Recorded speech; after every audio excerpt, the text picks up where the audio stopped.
Bonjour, et donc on arrive sur la fin, le troisième épisode de ce podcast anonyme, la troisième séquence qui va s'attaquer à un monument du JDR, hein, puisque nous allons parler de Shadowrun, mais pas de n'importe quel Shadowrun, de Shadowrun Anarchy,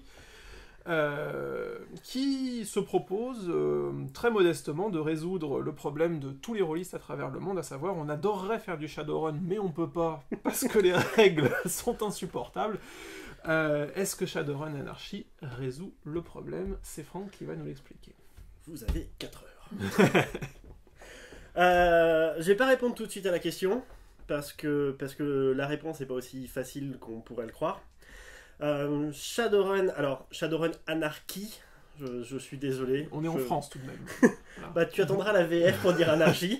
Hein, on parle aux traducteurs français de Shadowrun, si ça les intéresse, allez-y. C'est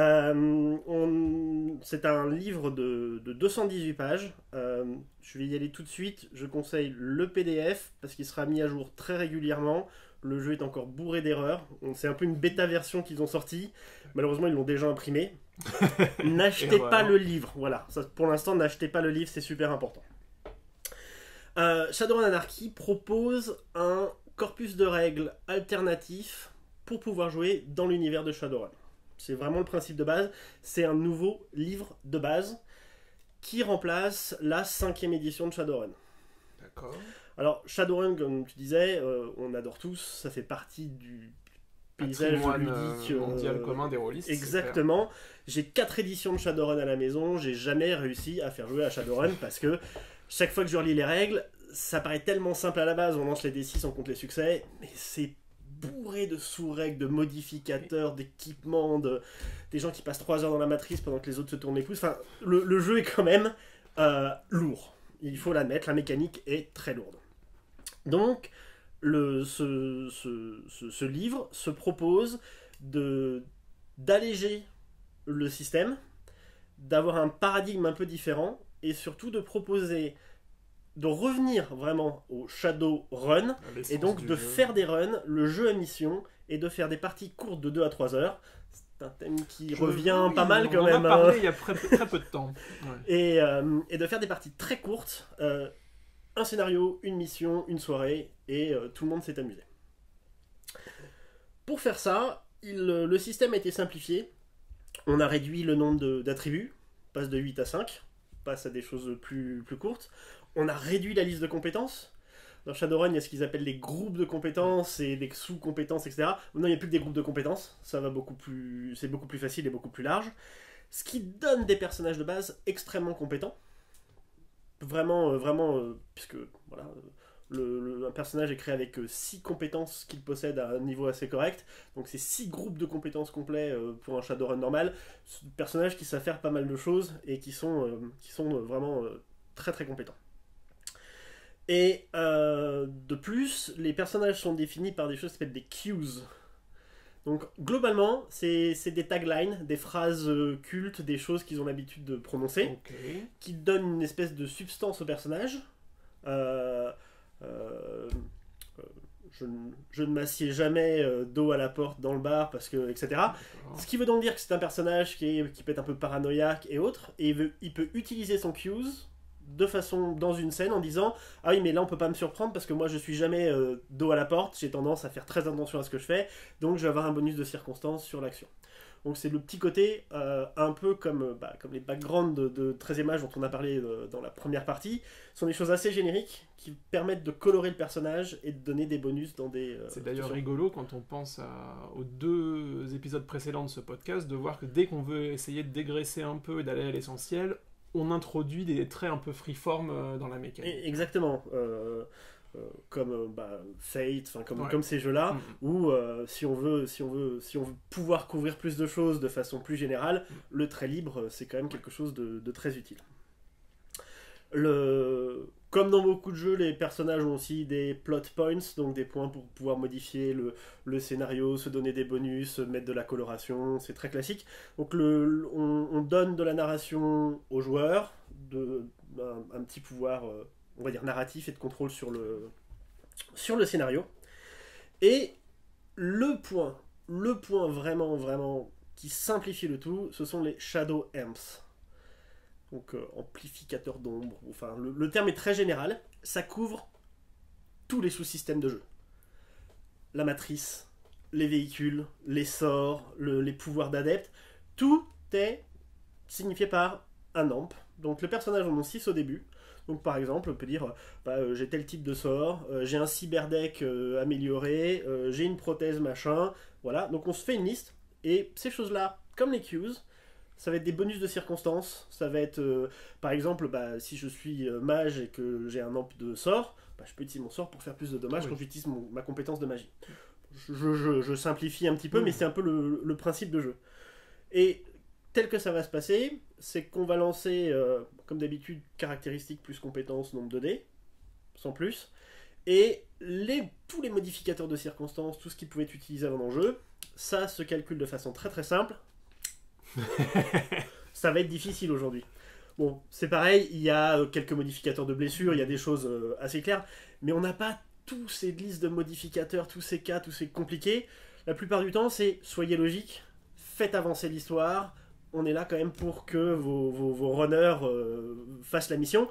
Et à la rigueur, est-ce qu'ils vont arriver à la fin? Quelque part, on a un peu cette même idée que ce que tu parlais dans Abstract Dungeon. Le but, c'est que la mission se déroule.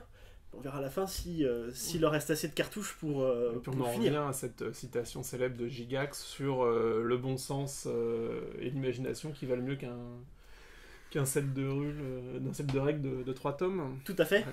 Tout à fait. C'est pour ça qu'il en a pondu beaucoup des livres de règles d'ailleurs. Oui, parce qu'à côté de ça, il faut payer son loyer. Qu'est-ce que tu veux que je te dise? Donc voilà, le jeu propose en moins de 220 pages un système de jeu, l'univers, parce qu'on a quand même, avec une description de Seattle qui est rarement dans les livres de base de Shadowrun, 37 missions différentes incluses dans le livre. C'est quel format les missions? C'est genre une page, à peu près ça. Ça dépend, c'est de l'ordre d'idée de la page. Ce que Monsieur Johnson demande. Bien, Monsieur Johnson. Quel est donc le but de la mission, le but officieux de la mission, le type d'intervenant que les joueurs peuvent avoir à rencontrer, et puis voilà, donc un détail. Et puis après, de toute façon, on sait très bien que tous les plans que les joueurs peuvent faire se brise au premier jet de dé qui a été fait. Pour devenir un plan B, le fameux... Voire C, voire D, enfin... Donc, au final, à quoi ça sert d'avoir un scénario très complexe avec plein de choses, sachant que vos joueurs vont de toute façon les demander à d'autres personnes des informations, autant le laisser faire. Est-ce que... Parce que c'est la maison d'édition officielle de Shadowrun qui lance Anarchy. Est-ce qu'on risque pas de se retrouver dans la fameuse situation avec ADD et DD BCMI, donc la fameuse boîte rouge qui cohabitent l'une à côté de l'autre? Est-ce qu'on risque pas de se retrouver effectivement avec les joueurs de Shadowrun divisés en deux catégories de joueurs de Shadowrun, ceux qui jouent avec la 5e édition, donc, si je suis bien, et ceux qui jouent avec Anarchy? Question dans la question, est-ce que les deux sont compatibles l'un avec l'autre? Alors, oui, on va séparer certainement les joueurs de Shadowrun en 2 chapelles. Ceux qui sont très contents de lancer leur brouette 2D et qui s'amusent très bien avec, qui connaissent les règles par cœur et qui n'ont aucun problème à jouer avec le jeu. Et ils sont nombreux, sinon on ne serait pas la 5e édition.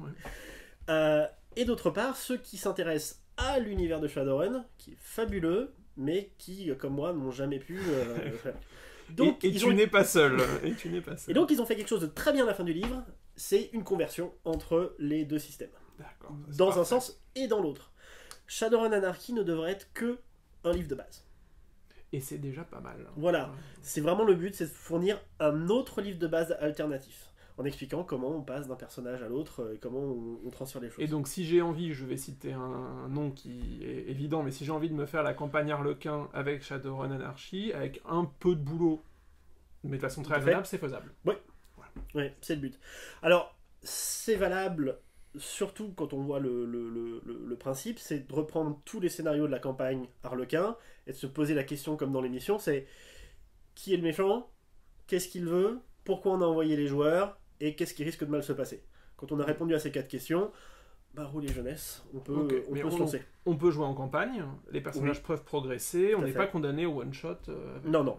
Alors le jeu est pour l'instant plutôt prévu pour one-shot, mini-campagne, petite série. Ça fait partie de ces choses qui sont pas encore très très bien définies quand même dans le livre de base. Ceci dit, mini-campagne, même 5-6 scénarios, ça correspond déjà à un bel engagement de la part du rôliste lambda. Tout à Parce fait. que finalement, les campagnes de l'époque héroïque où on jouait pendant 2 ans, ça devient difficile à mettre en Tout à fait. place. Donc je disais 37 scénarios, il y a 25 missions, on va dire solo, 2 gros scénarios de 2 missions et 2 mini-campagnes de 4 missions qui se suivent. Super. Donc il y a vraiment de tout pour faire. Et à la fin, il y a un gros catalogue d'AMP, donc de sorts, d'équipements et tout. Catalogue énorme qui doit faire à peu près 3 ou 4 pages. Mais un AMP, c'est 2 lignes de description. Eh oui. Voilà à quoi ça sert, voilà le bonus. Bon, enfin, C'est extrêmement simple. moi, je trouve ça génial qu'ils aient eu cette démarche, que ça vienne de la maison mère, que ce soit pas un hack, etc., mais un truc vraiment officiel. Et Voilà. je dois dire que je suis conquis par l'idée. Après, il faut voir si j'arriverai même dans cette version simplifiée à me plier à la mécanique, mais je trouve ça formidable qu'on s'intéresse à ces problématiques-là et qu'on simplifie le truc. Tout à fait. Donc voilà, moi je précise encore une dernière fois, c'est une version, à mon avis, bêta pour le moment. Les choses, mais bon, il y a pas mal d'errata sur les forums, beaucoup de travail, et à mon avis, dans quelques mois, ça va être une version ça. qui sera vraiment très intéressante à Achetez-le utiliser. dans 6 mois, quoi. C'est ça. Et voilà. Bah merci beaucoup. Sans Donc prie. c'est sur ce Shadowrun Anarchy qu'on conclut donc ce 4e épisode du podcast anonyme. Donc un 4e épisode dédié au coup de latte dans les fondamentaux du jeu de rôle. C'est exact. Nous serons donc ravis de vous retrouver pour le prochain épisode. Bonne lecture et bon jeu.